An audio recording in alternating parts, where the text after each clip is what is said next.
March 14th, 1959, 6:47 p.m.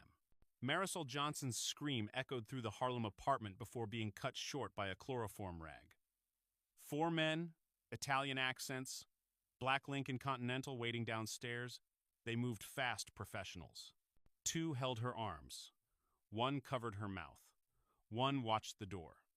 They had her out the apartment, down the stairs, and into the car in 90 seconds flat. At 7:02 p.m., Bumpy Johnson received a phone call that would make any other man collapse. "Your wife. We have her. $100,000 by midnight or she comes back in pieces. We'll call with the drop location. Don't be stupid." The line went dead. Bumpy set the phone down slowly. He poured himself a glass of Hennessy, took a sip, and said 4 words to his Lieutenant Illinois Gordon. 4 words that would become legend. "Get me my coat." Not panic, not rage, just those 4 calm words.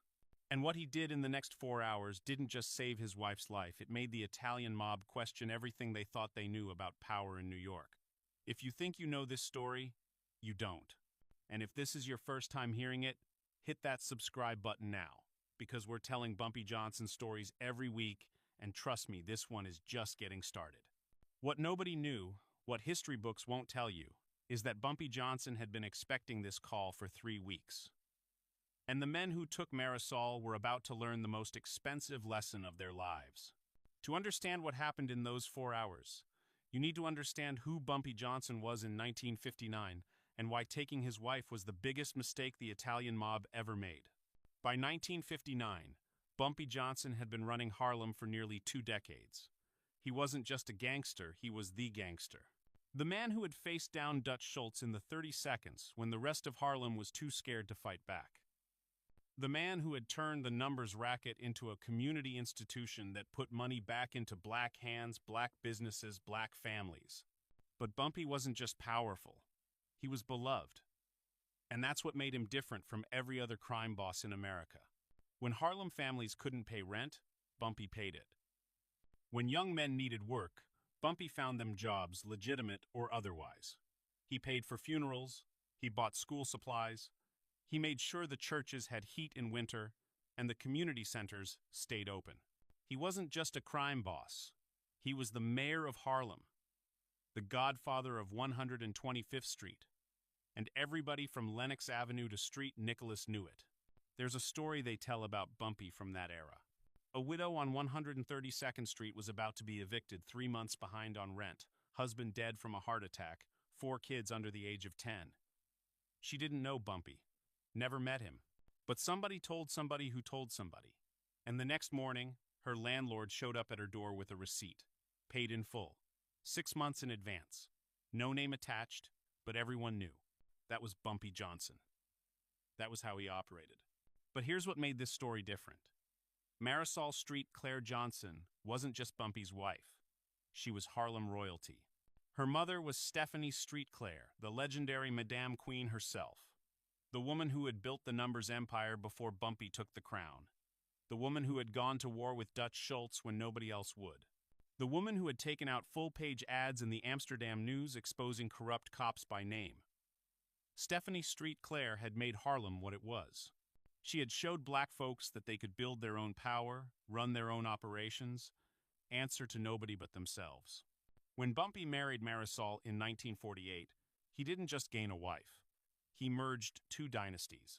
Their union represented everything Harlem had fought for: independence, self-determination, black power before black power had a name, and everyone in the underworld knew that touching Marisol meant touching Harlem itself.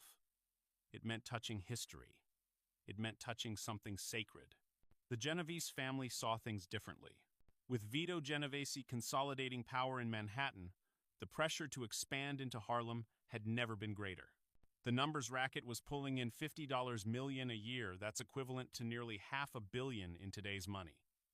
Poor folks betting nickels and dimes that added up to fortunes. And the Italians wanted every single penny.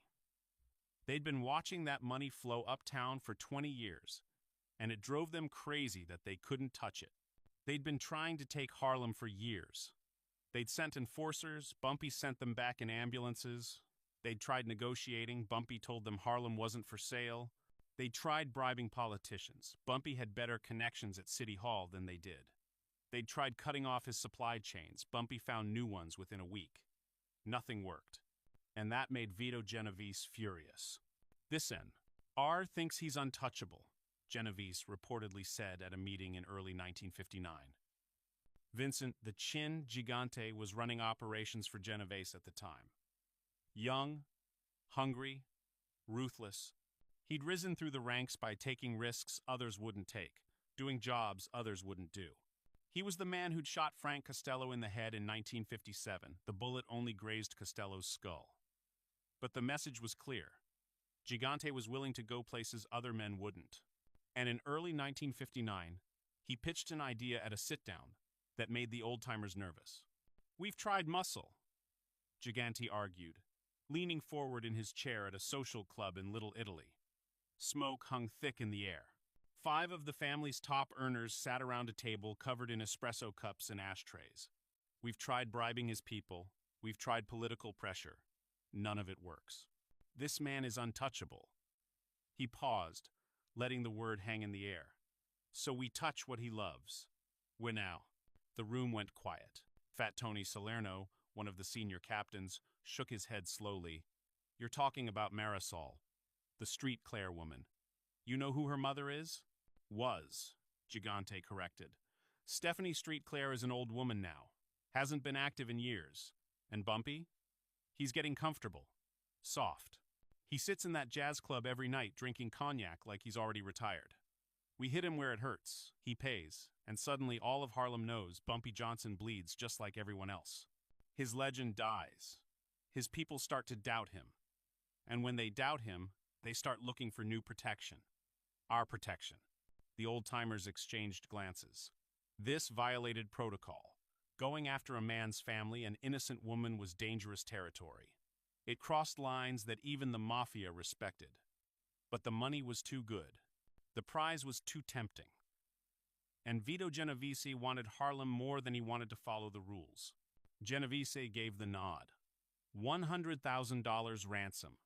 Quick grab, quick exchange, quick message. Send a message to Harlem that nobody was untouchable.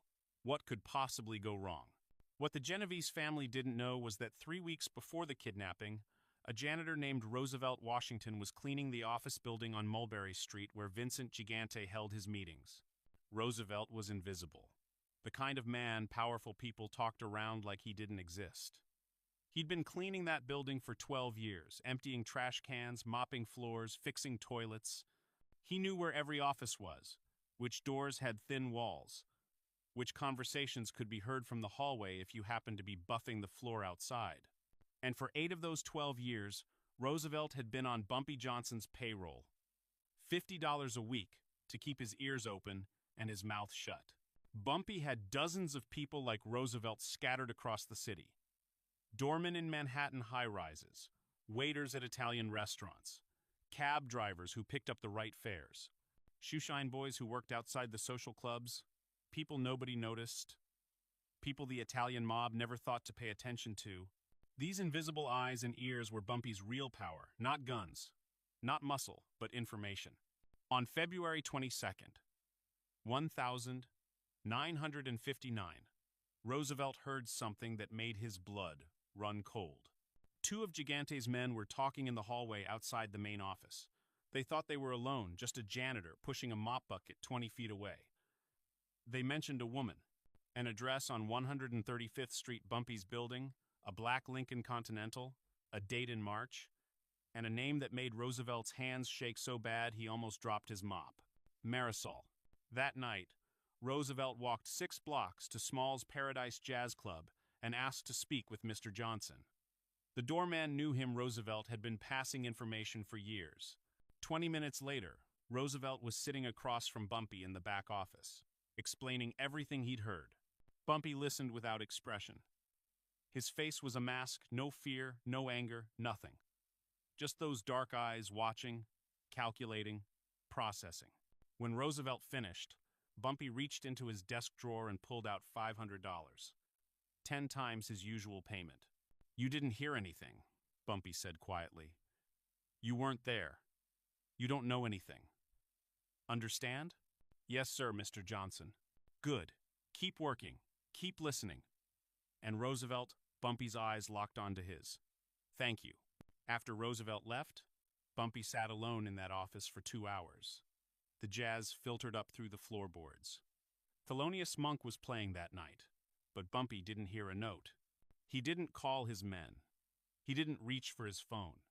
He just sat there, thinking, planning, running scenarios in his mind like a chess grandmaster calculating moves 30 steps ahead. Most men would have panicked. They would have moved Marisol somewhere safe, surrounded her with armed guards. But Bumpy Johnson understood something that most men didn't. If he protected Marisol now, the Italians would just try again. Different approach, different time, same outcome, eventually. They'd keep coming until they found a moment of weakness, a gap in the protection, a single mistake. And there was always a moment of weakness. There was always a single mistake. No. Bumpy needed to end this permanently. He needed to send a message so loud, so devastating, so absolute, that the Italian mob would never touch his family again. Not next month, not next year, not ever. And to do that, he needed to let them think they had won. He made a decision that would have made any other man sick with fear. He would let them take her, and then he would teach them what real power looked like. Over the next 3 weeks, Bumpy Johnson prepared for war. But not the kind of war the Italians expected. No guns, no soldiers, no bloodshed. Something worse, something they'd never see coming. First, he reached out to contacts in the Lucchese family men who had no love for Gigante's naked ambition. Tommy Lucchese himself had grown tired of Vito Genovese's power grabs. Genovese had been making moves against other families for years, consolidating power, breaking alliances, acting like he was the boss of all bosses. Tommy Lucchese didn't appreciate it, and Bumpy had maintained a respectful relationship with Tommy's people for years. Business arrangements, mutual respect, the kind of quiet understanding that transcended racial lines when money was involved. Bumpy called in favors. He made promises. He laid groundwork. When the time came, he would need men the Italians wouldn't recognize. Men who could move through Brooklyn without raising suspicion.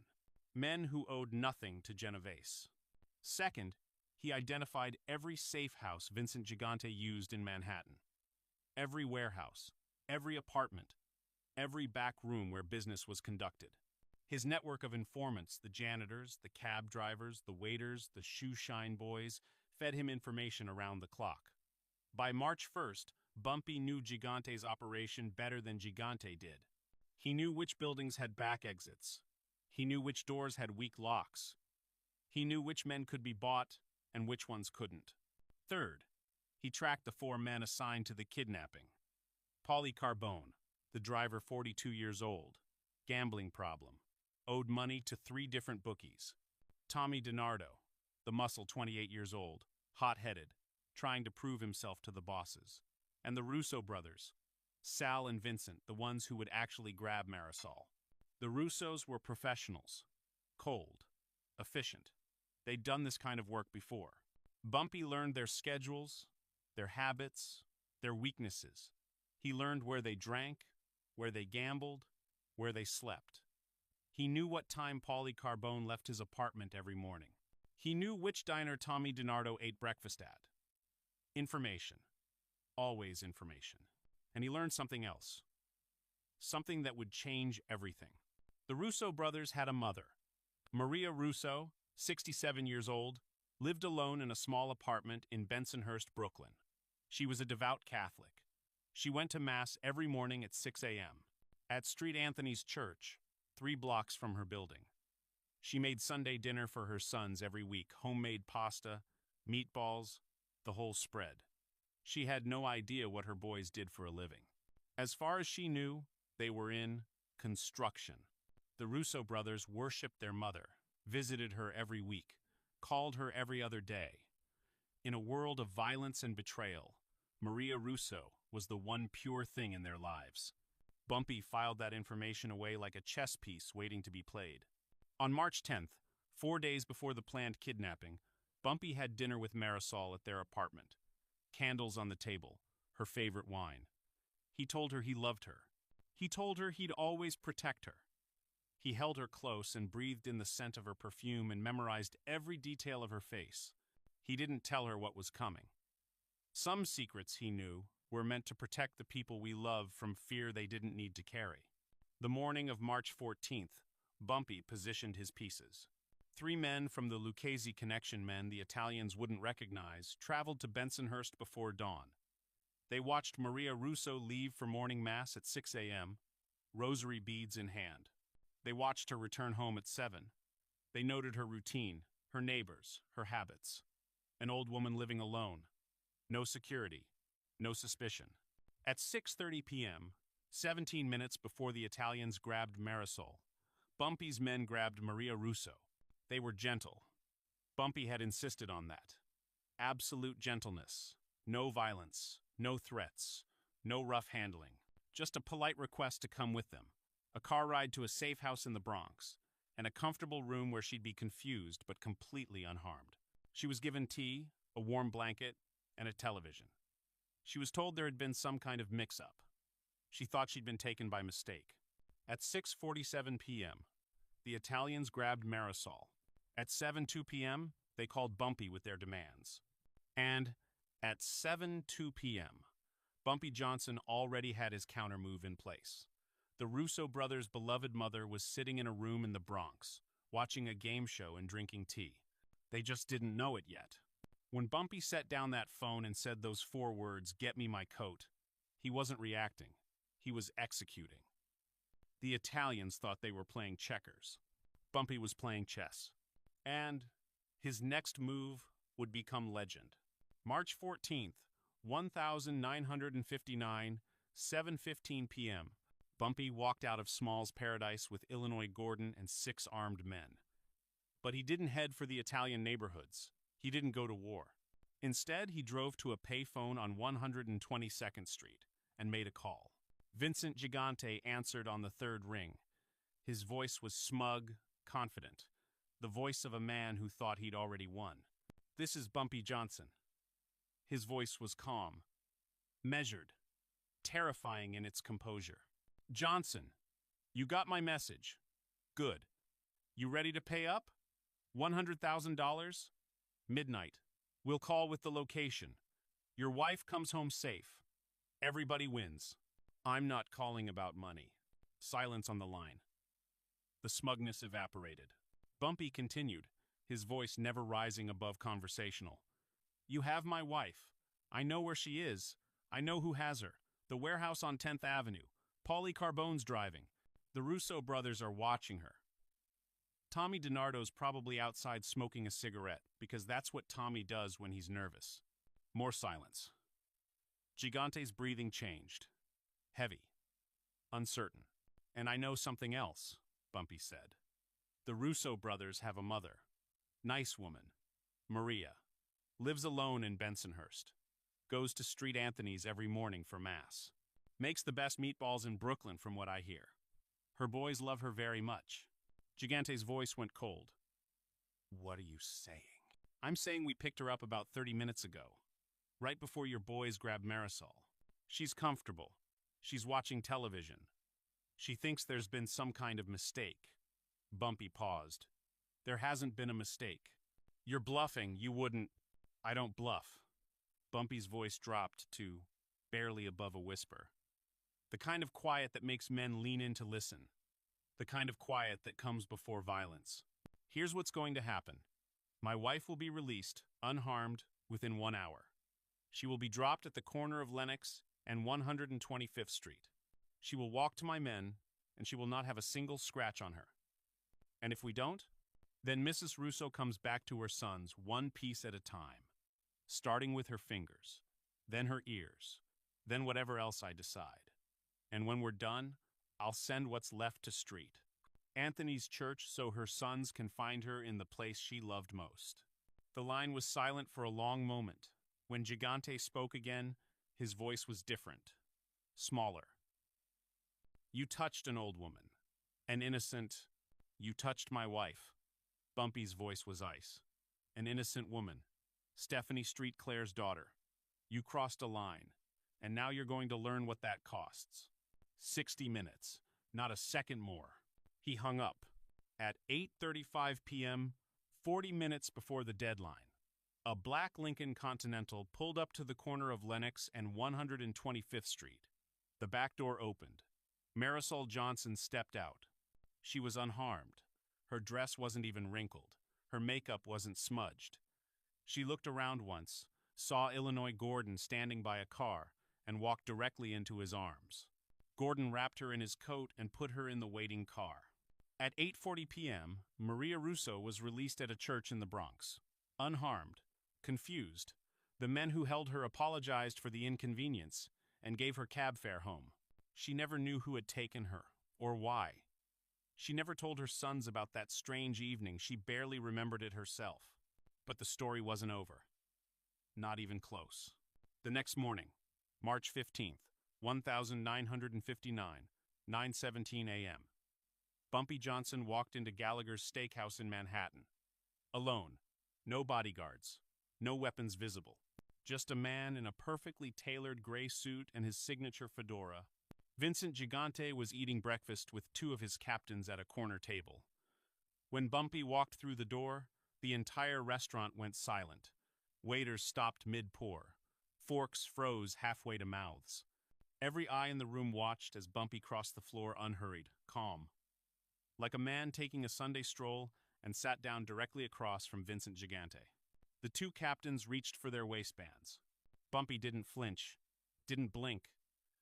"Sit down," Gigante muttered to his men, his voice tight. "Let him talk." The captains lowered their hands. The restaurant stayed silent. Bumpy folded his hands on the table, his eyes locked onto Gigante's, and when he spoke, his voice was quiet, but it carried through that silent room like thunder rolling across a summer sky. "You made a mistake. A serious mistake. You touched my wife. You touched Harlem. And you thought there would be no consequences." Gigante's jaw tightened. "It was business. Let me finish." Bumpy leaned forward, closing the distance between them. "You know what happened last night. You know what I can do. But what you don't know is what I did this morning. Before I walked in here, I made 6 phone calls. Carlo Gambino, Tommy Lucchese, Joe Bonanno. The heads of every major family in New York now know what you did. They know you broke protocol. They know you went after a man's wife, an innocent woman without authorization from the commission. They know you threatened a civilian." Gigante's face went white. "The commission meets next week," Bumpy continued, "but I've already told them everything, and they're not happy.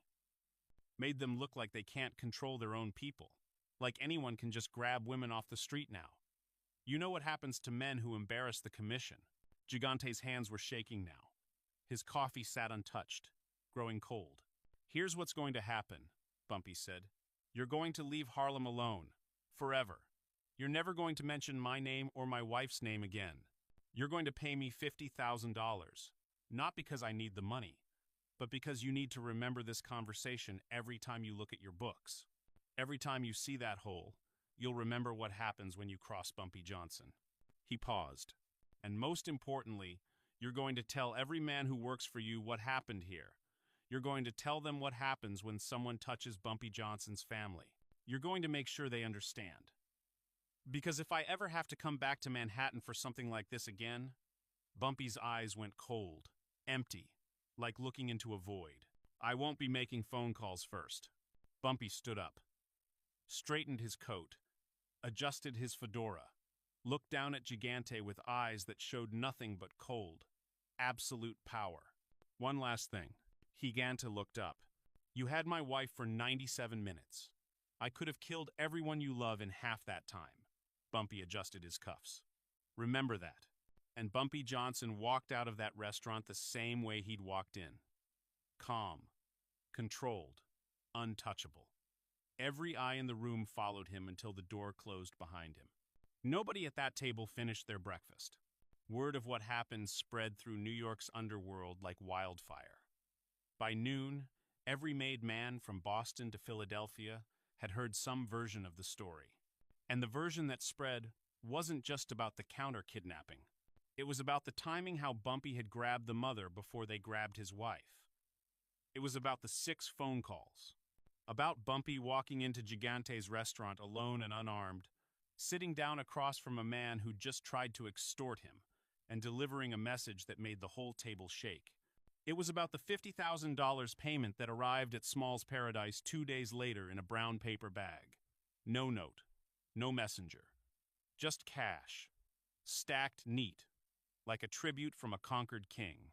The commission met the following week in a private room in Brooklyn. Vincent Gigante was called to explain himself. The explanations didn't help. He received a formal censure, the equivalent of a slap in the face from the most powerful criminal organization in America. His rise through the Genovese family stalled. It would take him years to recover his reputation. Some say he never fully did. Some say he spent the rest of his career looking over his shoulder, wondering what Bumpy Johnson knew, wondering what invisible eyes were watching him. The Russo brothers disappeared that same week. Some say they went to Florida, others say California, others say they ended up in Arizona, running a small construction company under different names. Nobody ever saw them in New York again. Their mother, Maria, never knew what had happened that strange evening in March. She thought her sons had just found better opportunities somewhere warm. And the Italian families? They never touched Harlem again. Not while Bumpy was alive. Not because they couldn't. Not because they didn't want that $50 million a year. But because they understood something that March night in 1959. You don't beat Bumpy Johnson with violence. You don't beat him with money. You don't beat him with leverage. Because whatever move you make, he's already seen it coming. He's already made his countermove. He's already 3 steps ahead, talking to your allies, tracking your people, positioning invisible pieces for a checkmate you won't see until it's too late. Bumpy Johnson didn't save his wife that night with guns. He saved her with information, with patience, with the understanding that real power isn't about what you can destroy, it's about what you can protect, and what you know. And what he protected that night wasn't just Marisol. It was Harlem. It was the code. It was the principle that some lines are sacred, that some things can never be touched. That family, real family, chosen family, community is everything. The Italians learned something that night. You can have more guns. You can have more money. You can have more soldiers. You can have all the muscle in the world. But if you're playing checkers while the other man is playing chess, you've already lost before the game begins. And Bumpy Johnson? He was always playing chess. Always 10 moves ahead, always watching, always waiting. That's real power. Not the gun in your hand. The information in your head. Look, if this story hit different, hit that subscribe button right now.